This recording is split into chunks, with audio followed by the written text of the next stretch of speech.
Well, welcome everyone. It's Chair of Variety. Thanks for coming along and for your support.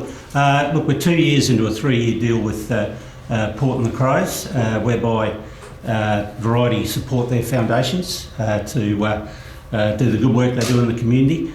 I think it's an opportunity to sort of shine a light on the great work that the two clubs actually do, and it's our honour to be able to sort of help them in doing that terrific work that they do with our young people.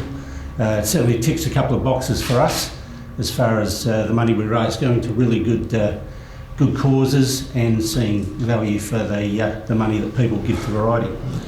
So if we can keep to questions about the work the clubs do and Variety for just the first little bit and then kick into the footy. So you roll that deal on again, Rob? You look to extend it? We'll talk probably next year about that. But it'd be good. We find it's a good way of promoting what Variety do, but also it does promote what the clubs do, because the clubs do a hell of a lot of good work, particularly with kids, that doesn't always sort of make the newsroom. Practically, what are a few of the comings together of Variety and the clubs over the last year or so?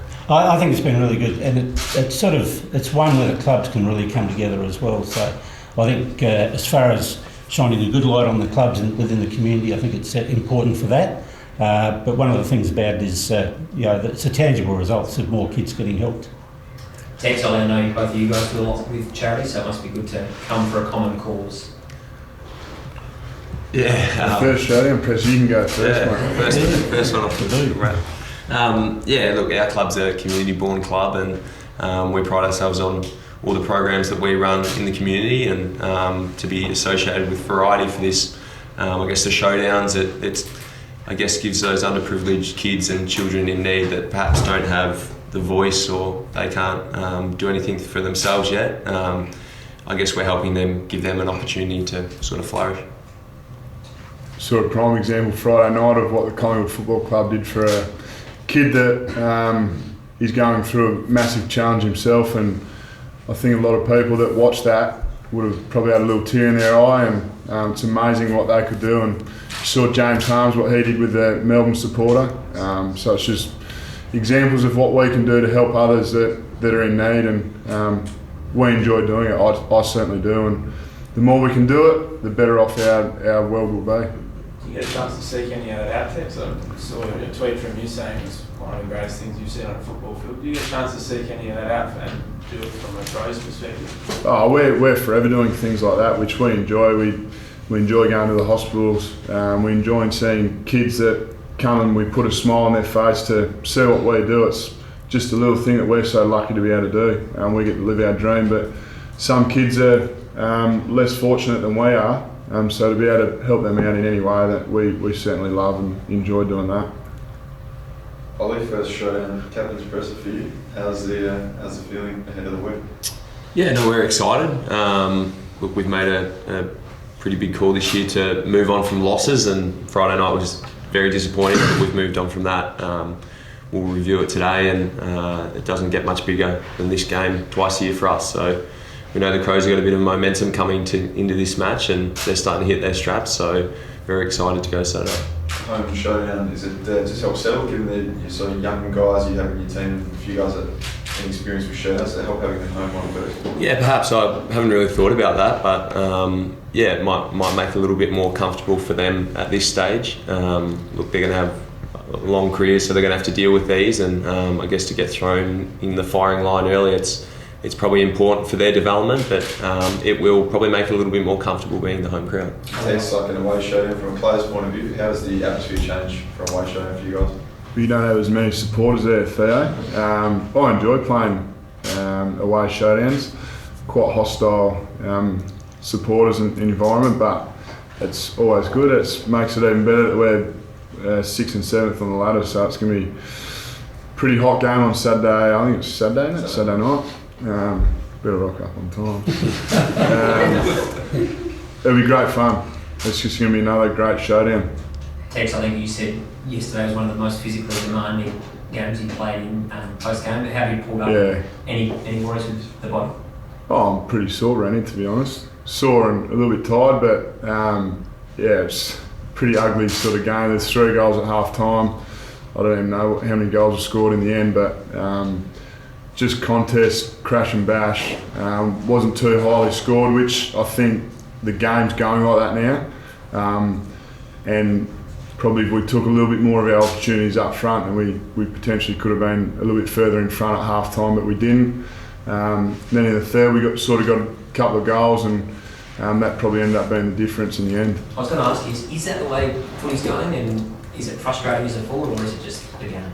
I think the game is going like that. The 6-6-6 that teams now predominantly keep their 6 defenders. They don't try and roll one back, or it is certainly making it harder to score. And it's just hard to transition the ball from your defensive 50 all the way up the ground. So teams that can get field position and keep in their front half predominantly win games. And no chance you'll miss. I imagine you said you saw, but you'll find. I'm good, mate. Just generally sore.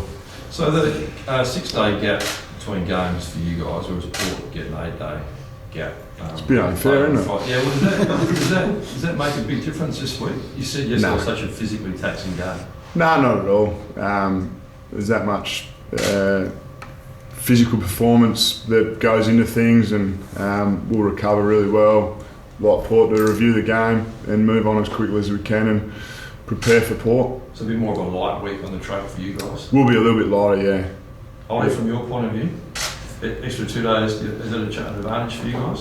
Oh, I think any extra days obviously going to be fresher, but I think you get to a point after 5 or 6 days where you're feeling is probably as good as you can. There's probably only really a couple of teams that have to face like a 4-5 day break during a year for the Anzac Day or Queen's Birthday, whatever, and I think those breaks are a bit detrimental to probably the next week, but in terms of a 6 to an 8, yeah, it's not too much difference. Personally, you were a bit down on yourself Friday night, quite animated on the bench. Why was that? Oh, just a bit frustrated with my game and sort of how I led the boys on the night. Weren't able to sort of impact the team early in the game when the game was on the line, and look, by the time we sort of started getting rolling, the game was almost over. So just a little bit of frustration on my behalf. How keen are you to make amends in your first day showdown, I guess, as a captain? Yeah, very keen. Look, we as players love playing in the big games, and as I said before, it doesn't get bigger than this, and as captain of this proud club to be running out my first showdown as captain, it'll be something special. What are you thinking in that moment, Ollie? But we all saw the vision. What are you thinking in that moment? Because it's like it's a really human moment, and we don't see a whole lot of that often from footballers. Oh, I think it was, I just turned a handball over that went down to an opposition goal, and I was just pretty frustrated, and it was sort of, things were tipping towards that all day, little things going wrong, and it just sort of cultivated to that moment. So something I'll learn from, and do it this week. Do you think the teammates like a captain that wears his sort of heart on his sleeve? Oh, I guess it can be used at different times. You don't want to do it all the time because, my sort of perspective on a leader is someone's strong and pretty bold. So I guess you've got to show a little bit of vulnerability at times, but not overusing that.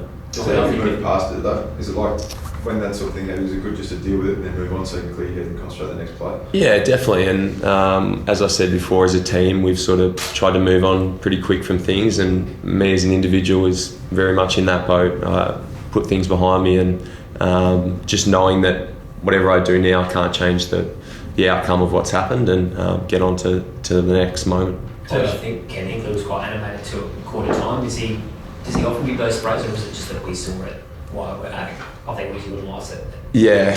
Oh, look, it's footy. Like, you're going to cop a mouthful if you're not doing the right thing. And Scott and I in that first quarter weren't doing our thing for the team. So probably, I dare say, you see about 1% of them. The other 99% are hidden. So it does happen a lot in football. In moments like that, and that is probably the best way of getting your point across. So in that case, it was just obviously put on the TV. Tex, you must be shattered that Robbie Gray, a 4-time showdown medalist, is not going to be out there this week. I love watching Robbie Gray, but I'm not shattered that he won't be playing this weekend. Does it help you guys a lot having him there? Yeah, you've seen what he's done in showdowns before. He's an A-grade player of our competition, so for Port not to have him, it's great for us, but probably not so great for Ollie not having one of his best players out there with him. he won't cause us headaches this week. I suppose in that regards, Tex, you probably hope that the Port co-captain Tommy Jonas doesn't get up either with that calf injury he's got at the moment. I don't know whether is he going to play or. Yeah, my guess is as good as yours at this stage. But, we'll see how it goes this week. But I think he was running pretty good. Conversely, Ollie, just with Robbie not being available, who picks up that slack and how much tougher does that make it for you guys? Yeah, it is tough because he's obviously a star, and particularly in showdowns, he's got that influence where he can turn a game in a quarter.